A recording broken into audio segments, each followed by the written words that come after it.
three-dimensionally in a form that is usually seen in a in painting. Because when you convert a still life into a three-dimensional form, there are many empty spaces, and you never know how it is that they have to be tackled with. He has a very clever device.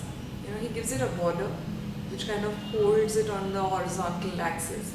It kind of brings the entire picture together without making it apparent. It's like the framework for it. And you can make out the various forms which are in there. They're very linear. It's almost like a drawing.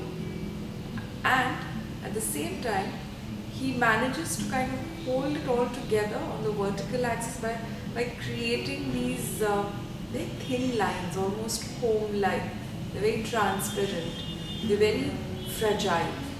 And his cleverness as a person who understands the form, who understands what is space or what is a negative space, and how do you bring it all together within a sculptural form without the use of color, but yet using structural elements to create something that flows so beautifully that you don't even realize that he's using simple structural vertical and horizontal devices to create something together.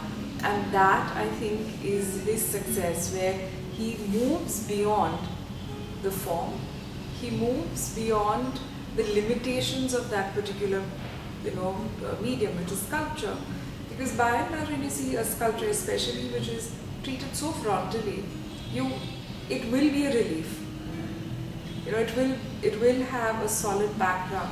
But here, he creates these open spaces again to exceed the limitations, or to exceed that the constraints of size, and yet to make it look bigger is a forte, is a skill.